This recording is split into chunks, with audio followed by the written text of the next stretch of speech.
text. I'm having the same problem that I did about 10 years ago.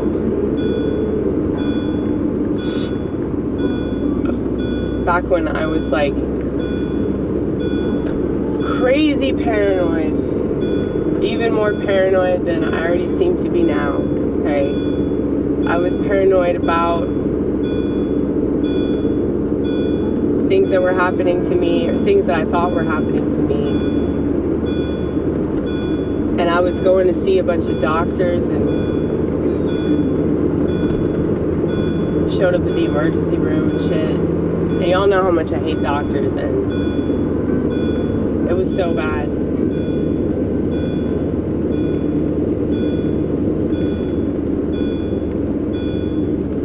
And I kind of don't want to talk about it because I feel like I'm putting more weight on it, you know. But I do think I should bring it up because I'm a little concerned that it's gonna like crop up again. So y'all know I've had this like upper respiratory infection, right? I've had something.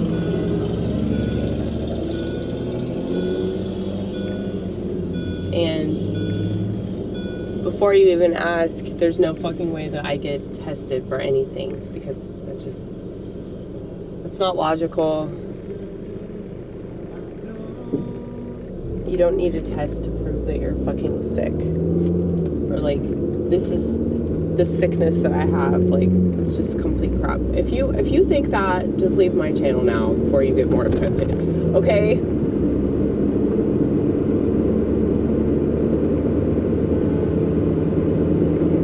Because a lot of people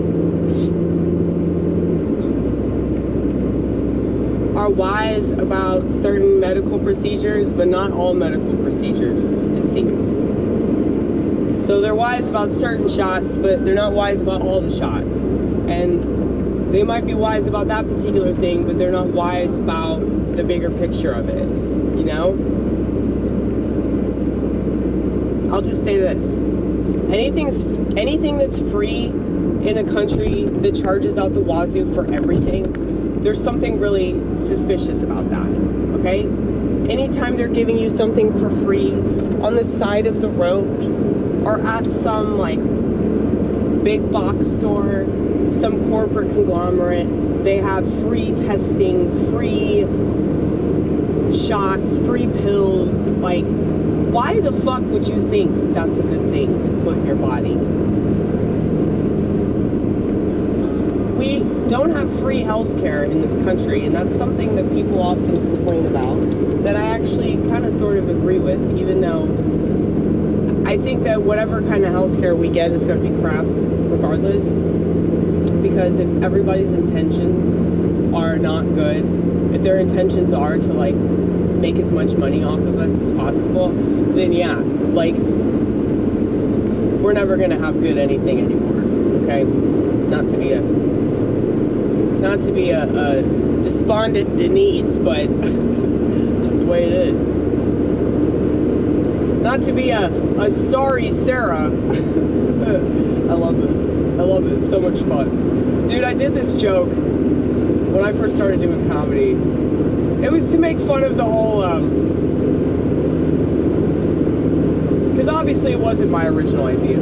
This was an idea that, I don't know who came up with this SNL skit, but it was Rachel Dratch that played this character.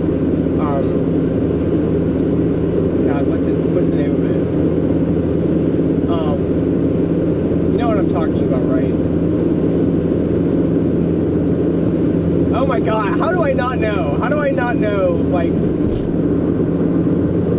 the original joke?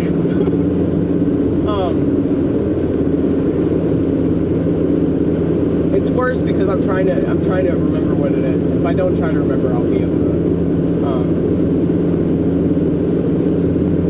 to come up with it. Kind of like Negative Nancy. Oh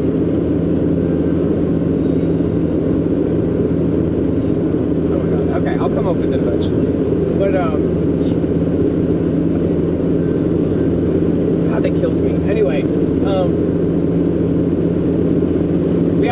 with all these different, Debbie Downer, there you go. I came up with all of these different names and like just negative,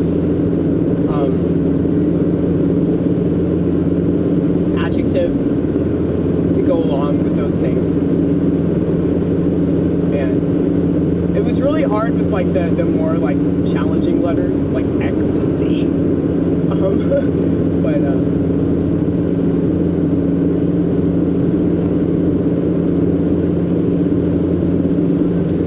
yeah, it was fun though. It was a lot of fun. I like doing jokes like that because like I typically just come up with stuff on the spot that's pretty fucking clever. But I like to write jokes. I like to just continue something, especially if it's not that good of a joke.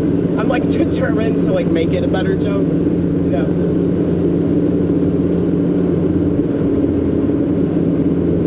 But anyway, so what was the original topic? Sickness.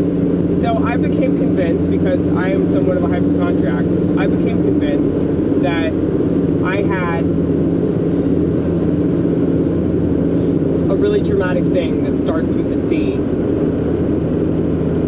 that people get all the time because of the you-know-what that nobody wants to talk about. There's a direct link between those thingamajigs that they want everybody to take and that word that starts with a C. There's a whole society in America that's devoted to it, okay? Oh my goodness, why the fuck did I go this way? Every single time, it's like, it's hit or miss. It's like sometimes you'll get really heavy traffic and sometimes you won't. But anyway. What's really sad is that my manager like expects me to be late. Like he'll pick up the phone and be like, "What do you want, Amy? Are you stuck in traffic again?" You know, because he knows. He knows.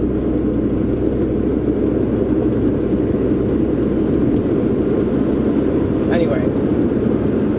Yeah, so I was so obsessed with this idea that I was dying.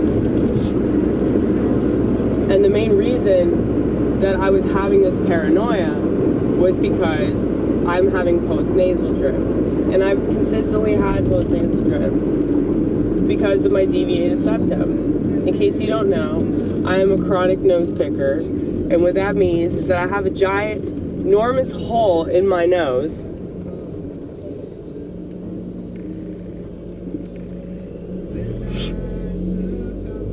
And so that leads to all kinds of complications. And so I think that that's why this particular infection that I've gotten recently was so bad.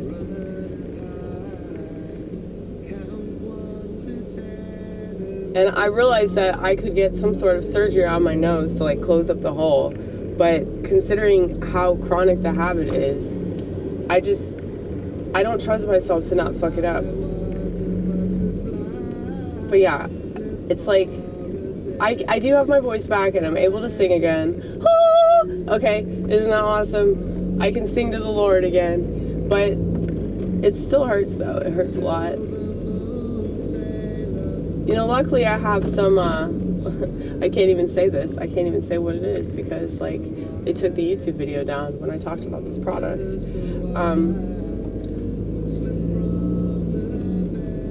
Silver. I'll tell you that the word silver is in the product, okay? I'll say this. Colloquial gold.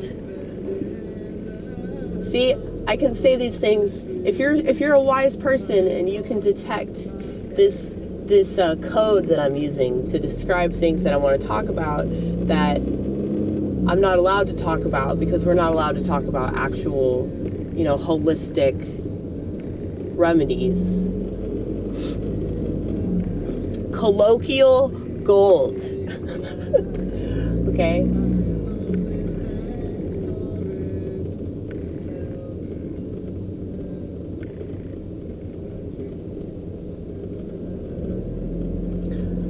But yeah, it helps. It helps with my throat. It helps with a lot of things. It helps with infections. So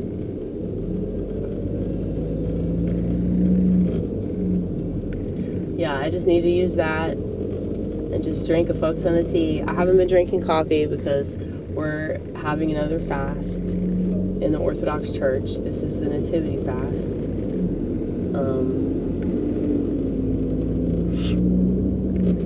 And because I'm not meeting the other requirements, because I've been sick, so I've been eating all kinds of stuff that we're not supposed to eat.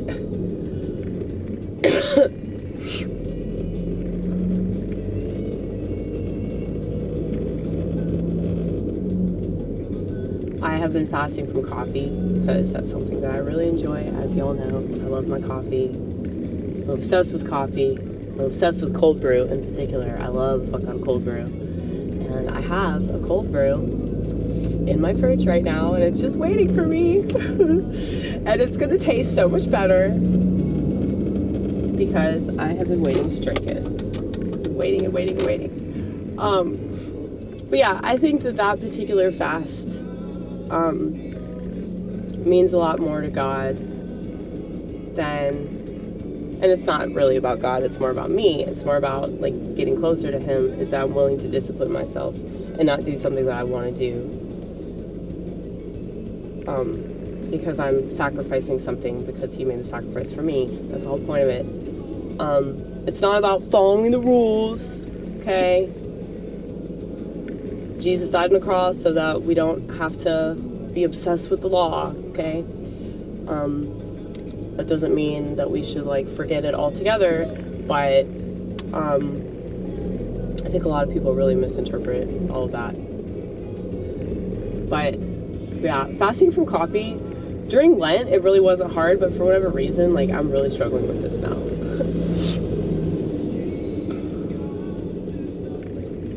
But I've been really fucking strict with myself about that. I'm like, no, you are not having coffee at all. I don't care how bad this urge gets, you are not doing it. Because you're still drinking kefir and eating butter and eggs and all the stuff that you're not supposed to be consuming. So, oh God. Yeah, it's like, see, when you have this kind of pain though, like I was convinced that I had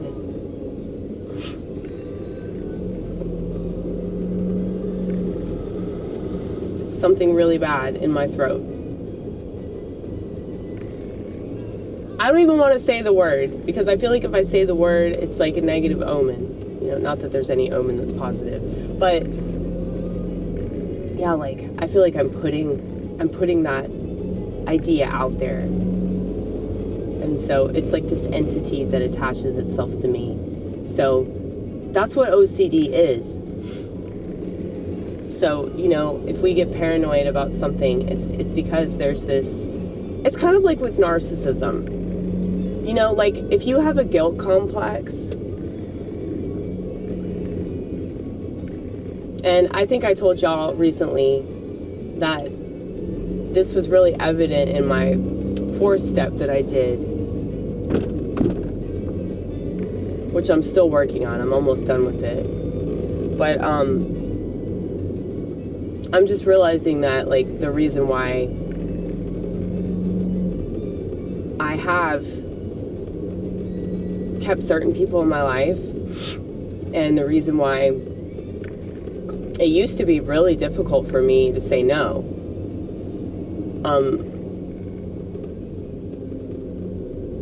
it's because I feel guilty, you know, and oh gosh, go, okay, fine. They got frustrated. They wanted to turn, and I was gonna let them turn, and then they got frustrated and they sped off. Well, fine then, impatient motherfucker.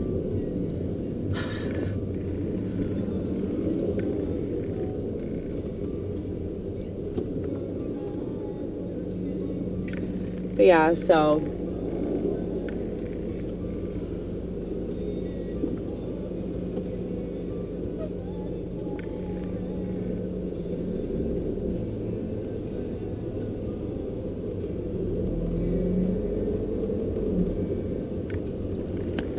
was I just talking about? I forgot.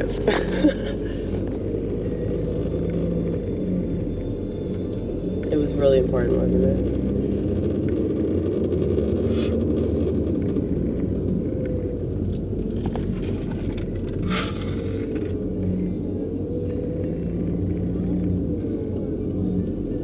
But,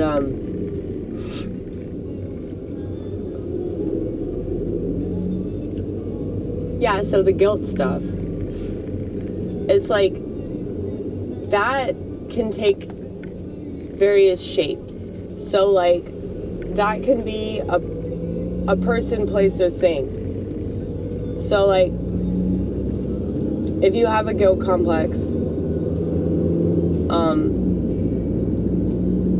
and that's the link between narcissism and empathy, by the way. And it makes sense because narcissists a lot of the time think that they're empathic when they're not. And I make the mistake as an empath of thinking that I should do stuff that I don't have to do. And it's because I feel guilty. It's not because, like, I actually really care about this or that. It's because I feel guilty if I say no, or like, I've really lost all my fucks that I previously gave about, like, if I piss people off. So thank you, Lord. Thank you, Lord, for Steak and Shake, because it taught me how to walk away if I gotta walk away, you know? But like, the restaurant industry, drive-through service in particular, taught me such a valuable lesson in just accepting the fact that a lot of the time people are going to hate you for no reason. People are going to be pissed off at you. And there's nothing that you can do right. And there's no point in trying to defend yourself, and there's no point in trying to make them understand, because they're not going to, because that's not what they want to do. Their idea of everything is fixed, whether it's fixed by them and whatever trauma they're not willing to resolve within themselves, or it's fixed by the world. And either way,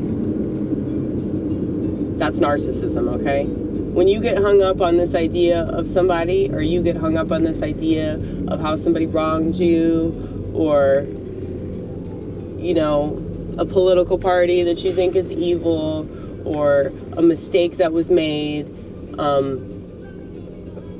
it's like when you get hung up on that stuff, like, you're being held hostage by that, okay? And so this is just something I've been thinking about more and more, like, what's holding me hostage. So this idea that I have of myself, or this idea that I have of, like, you know, how I'm supposed to be treated, or something like that. And you see this a lot with people that obsess. It's like, yeah, they have an idea of somebody else. And that's why internet trolls exist. But yours truly is untrollable, unbaitable, unfuckable. Okay?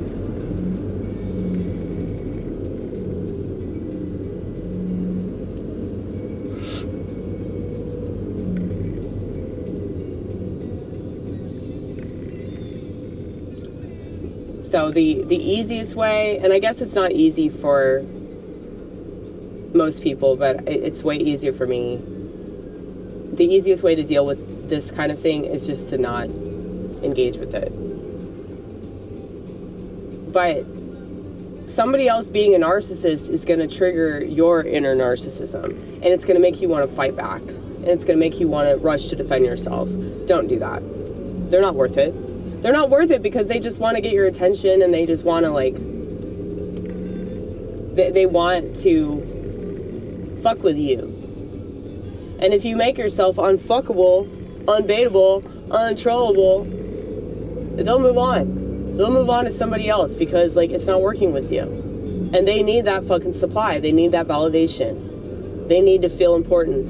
And luckily, there's the internet, right? There's the internet, so they'll get their chance.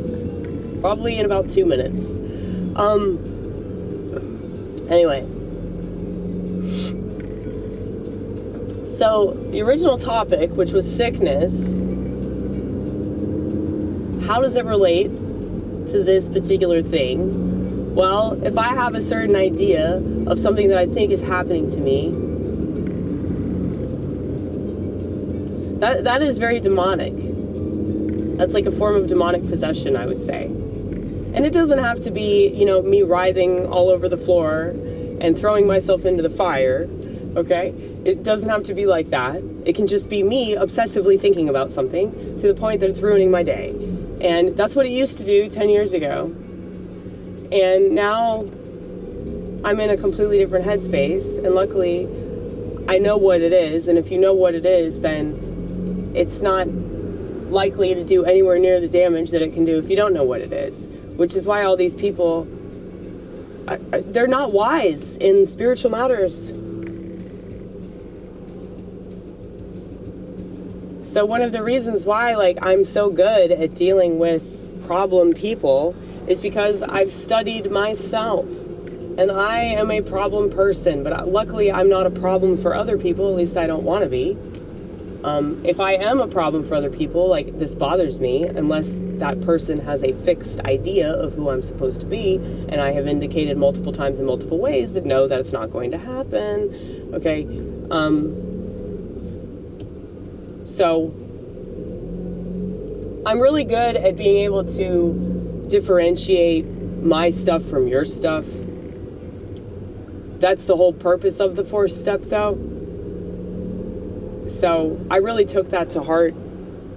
You know, there's a lot of that step work. If you do step work and you actually apply those principles in all of your affairs, like, things will be so much smoother for you. You won't be festering in your own self-perpetuated turmoil, at least not for as long. You definitely won't be festering in somebody else's turmoil.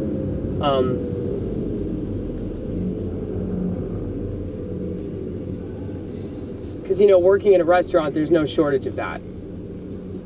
You know, I work with so many people that it's just drama, drama, drama. And if there's not drama in their own personal life, they're attaching themselves to other people's drama.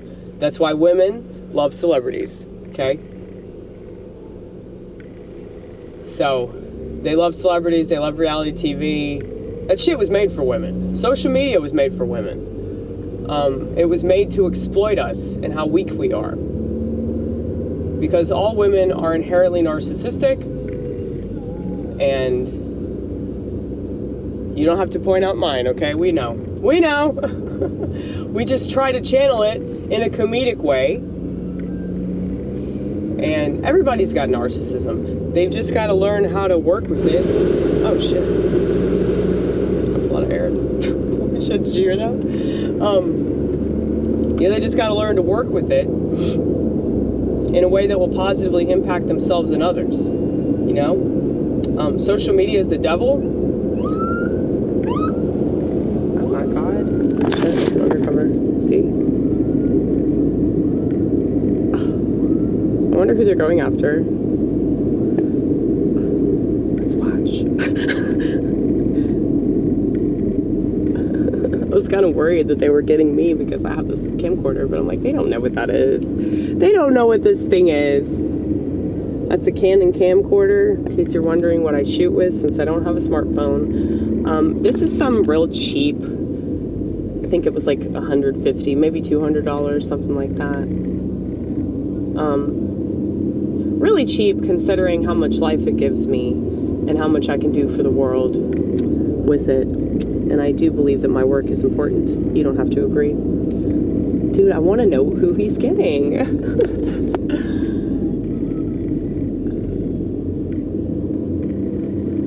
We'll find out soon.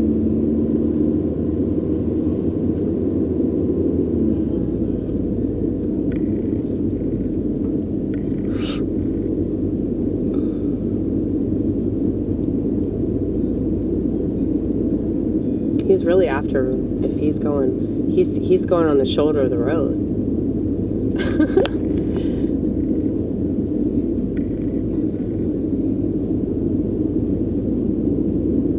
Do undercover cops do anything but like bust people? I think they're up there. I put in another Elvis Costello album. Can you hear him? This is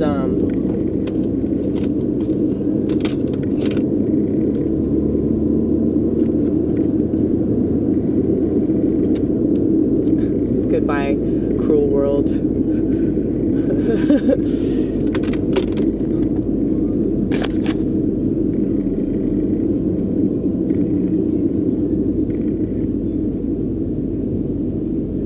If I ever left a note, if I did the you know what that we're not allowed to talk about because they really want to prevent it from happening, that's why we're not allowed to say the word. If I were to leave a note, it would say goodbye, cruel and stupid world.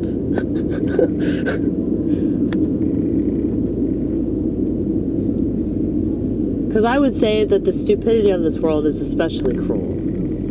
Because the lack of wisdom, but the obsession with intellect, and the obsession with being right, and the obsession with feeling superior. Oh